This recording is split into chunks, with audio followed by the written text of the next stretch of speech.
আসসালামু আলাইকুম রহমতুল্লাহি ওবরকাতুহ। সম্মানিত দর্শক, কেমন আছেন আমাদের ডক্টর মোহাম্মদ ইউনূস, কিংবদন্তির অর্থনীতিবিদ, শান্তির নোবেল বিজেতা, অন্তর্বর্তীকালীন সরকারের প্রধান উপদেষ্টা, হিলারি ক্লিন্টনের বন্ধু, বিল ক্লিন্টনের বন্ধু, পশ্চিমাদের চোখের মণি, কলিজার টুকরা ডক্টর মোহাম্মদ ইউনূস এখন কি করছেন, কি ভাবছেন? তিনি কবে আবার বিদেশ যাবেন, কবে আবার হাসবেন, তার পরিণতি কী ইত্যাদি নিয়ে আপনারা কি কেউ কি কিছু ভাবেন? আমি কিন্তু ভাবি। আমি ভাবি যে এমন কেন হলো? এমন তো হওয়ার কথা নয়। আমরা তো তাকে ৫০ বছর রেখে দিতে চেয়েছিলাম কেউ। আমরা তো তাকে ৫ বছর রেখে দিতে চেয়েছিলাম অনেকে। আর নিদেন পক্ষে রাজনৈতিক দলগুলো তো ধরেই নিয়েছিল যে তিনি যেহেতু এসছেন ৩ থেকে ৪ বছর থাকবেন, রাজনীতির একটা ব্যালেন্স আসবে, তারপর ভালো একটা নির্বাচন হবে, সবাই আসবে। কিন্তু এ কী হলো? কিসের অভিশাপ? কিসের বদদোয়া? এটা কি গ্রামীণ ব্যাংকের সেই অসহায় দরিদ্র মানুষগুলো যারা ঋণের কিস্তি পরিশোধ করতে গিয়ে ভিটেমাটি খুইয়েছেন, ঋণের কিস্তি পরিশোধ না করতে পারার কারণে যাদেরকে শীতের সকালবেলা নদীতে ঝাঁপ দিতে বলা হতো, ঋণের কিস্তি পরিশোধ করতে না পারার কারণে স্বামী স্ত্রীর মধ্যে বিচ্ছেদ হয়ে গেছে, অনেকে আত্মহত্যা করেছেন? তাদের অভিশাপ? নাকি ডক্টর মোহাম্মদ ইউনূস বিভিন্ন সময় বাংলাদেশে বহু মানুষের সঙ্গে ব্যবসা করার চেষ্টা করেছেন এবং প্রায় সবাইকে ঠকিয়েছেন?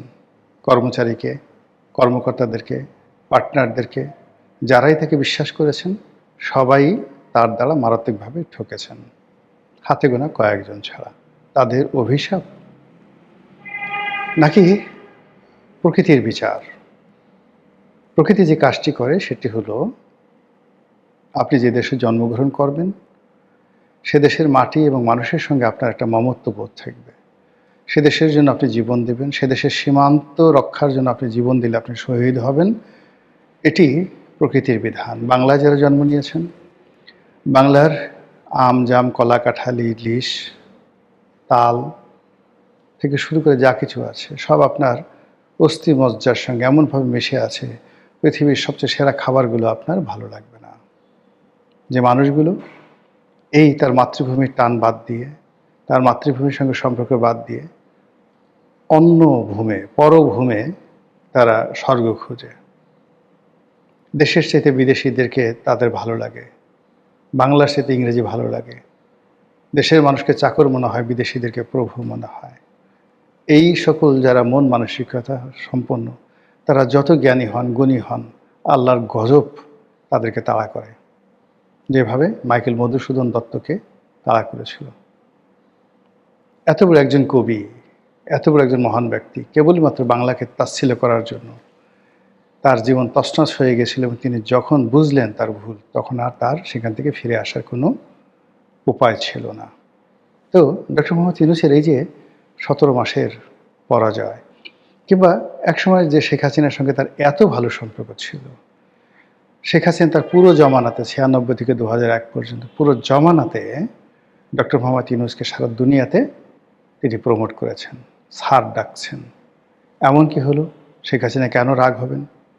এখানে তো রাগ হওয়ার কথা না। যে শেখ হাসিনা তাকে ৮০০ কোটি টাকা বিনা সুদে ঋণ দিয়েছেন গ্রামীণ ব্যাংকের জন্য, আর সেই ঋণের কারণে গ্রামীণ ব্যাংক টিকে ছিল, আদারওয়াইজ দেউলিয়া হয়ে যেত। সেই শেখ হাসিনা কেন, কি কারণে তার প্রতি বিক্ষুব্ধ হবেন? তাকে কেন সুদি বলবেন, সুদি ইউনূস বলবেন? কারণটা কি? একটু খুঁজে দেখেছেন? কিংবা ধরুন যে বিএনপি ২০০১ থেকে ২০০৬ পর্যন্ত তারাও ডক্টর মোহাম্মদ ইউনূসকে প্রমোট করেছেন, কিন্তু একাগারের সময় তার কর্মকাণ্ডের কারণে বিএনপিও তাকে বিশ্বাস করেনি। আবার ধরুন তার সঙ্গে ডেমোক্র্যাটদের একটা ভালো সম্পর্ক ছিল। ডোনাল্ড ট্রাম্প আসার সঙ্গে সঙ্গে আমেরিকার সমস্ত দরজা তার জন্য কেন বন্ধ হয়ে গেল? কি দোষ? কি করেছেন তিনি? তার চিন্তায় ত্রুটি, চরিত্রে, কর্মে, আচরণে, নাকি কি? একমাত্র আল্লাহ ছাড়া কেউ জানেন না। তবে গত 17 মাসে তিনি যেভাবে অপমানিত হয়েছেন, যেভাবে লাঞ্ছিত হয়েছেন, মানুষ যেভাবে তাকে গালাগাল করেছে এবং এখন পর্যন্ত করে যাচ্ছে, আমার শত্রু যে আছে তার ভাগ্যেও যেন এরকম জীবন নসিব না হয়। আল্লাহ তার তকদিরে কোথায় মৃত্যু রেখেছে, কিভাবে তিনি মরবেন আমি জানি না। আর তার মৃত্যুতে কতজন মানুষ জানাজায় হাজির হবেন তাও জানি না। তার মৃত্যু কি দেশে হবে না দেশের বাইরে হবে তাও জানি না। কিন্তু যতদিন তিনি জীবিত থাকবেন, তার এই যে অভিশপ্ত একটা জীবন, এই জীবন তাকে এবং তার পুরো পরিবারকে প্যারা দেবে। তিনি গত 17 মাসের থেকে যে কাজগুলো করেছেন, অনেক ভালো কাজ হয়তো করেছেন, আমরা জানি না। কিন্তু তার মন্দ কাজগুলো যেভাবে ব্র্যান্ডিং হয়েছে, তিনি তার গ্রামীণ ব্যাংকের জন্য, গ্রামীণ ফোনের জন্য, তার নিজের জন্য, তার নিজের পরিবারের জন্য, তার ভাই, ভাতিজা, স্ত্রী, কন্যা সকলের জন্য যা কিছু করেছেন, সব মানুষ নির্বিচারে নিন্দা করেছে। তিনি সবাইকে কথা দিয়েছেন, কারোর সঙ্গে কথা রাখেননি। তিনি সবার বন্ধু হওয়ার চেষ্টা করেছেন, কিন্তু অন্তর থেকে কারো বন্ধু হননি। ফলে বিদায় বেলায় তা নিয়ে তিনি কাউকে পাননি। তিনি যেদিন যমুনা ছেড়ে গেলেন, সেদিন জামাতের আমির তারেক রহমান সাহেব, অন্যান্য যে রাজনৈতিক দল যারা এই যাকে বলা হয় সংস্কার কমিটিতে, রিয়াজ আলীর কি আলী রিয়াজ আলী তো না, আলী রিয়াজের সংবিধান সংস্কার কমিটিতে নিয়মিত গেছেন প্রায় কত 70টা না 80টা রাজনৈতিক দল। তারা ফুলের মালা নিয়ে যাবেন, অনেকে কেঁদে দিবেন, অনেকে চোখের পানি ফেলবেন, স্যার আপনি আমাদের ছেড়ে চলে গেলেন, এই হবে তার বিদায়। কিন্তু না, তিনি তার কন্যাকে নিয়ে আর এসএসএফের গার্ড নিয়ে ধীরে ধীরে মার্সিডিজ গাড়ির দিকে, সরকারি গাড়ির দিকে এগিয়ে গেলেন। এখন আমরা জানলাম যে তিনি 1 বছর ভিভিআইপি প্রোটোকল নিয়ে তারপর তিনি থাকবেন। সবাই বলছে ভালোই হয়েছে। যদি ভিভিআইপি প্রোটোকল মানে এসএসএফের আন্ডারে থাকে, তাহলে তিনি পালাতে পারবেন না, দেশ ছেড়ে যেতে পারবেন না। সবসময় একটা নজরদারিতে রাখা হবে এবং বলা হচ্ছে যে তাকে ইচ্ছা করে এই কাজগুলো করানো হয়েছে, বা তিনি না বুঝে ইচ্ছা করে প্রোটোকলের মধ্যে তিনি পড়ে গেছেন। তিনি যদি ক্ষমতা ত্যাগের পরের দিনে চলে যেতেন দেশের বাইরে, কেউ হয়তো তাকে আটকাতো না, কিন্তু আজকের দিনে তার পক্ষে যাওয়াটা আদৌ সম্ভব কিনা এটা আমি বলতে পারবো না। যেটা আমি বলছিলাম যে গত 17 মাসে তিনি যে অসংখ্য শত্রু তৈরি করেছেন, সেই শত্রুদের মধ্যে বেশিরভাগই তার মিত্র। তাকে যারা ভালোবাসত, চোখ বুজে ভালোবাসত, তারা অনেকেই এখন তার শত্রু। যারা তার দীর্ঘায়ু কামনা করতেন, তারা এখন চাচ্ছে না যে এই লোকটা বেশি দিন বেঁচে থাকুক। তারপর অনেকে চাচ্ছেন যে তিনি একটু জেলে যান, তার একটু হাতকড়া পরানো হোক, তার বিরুদ্ধে মামলা হোক, মোকদ্দমা হোক।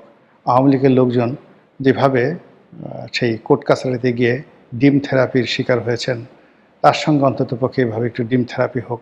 অ্যাটলিস্ট মুরগির ডিম শক্ত বা হাঁসের ডিম শক্ত, সেগুলো পরিবর্তে যদি কোয়েল পাখির ডিমও মোটামুটি দেওয়া হয় তাকে, কিছু লোক আছেন যারা খুব খুশি হবেন, হাসবেন, ওরে জোরে হাসাহাসি করবেন। এটাই বাস্তবতা।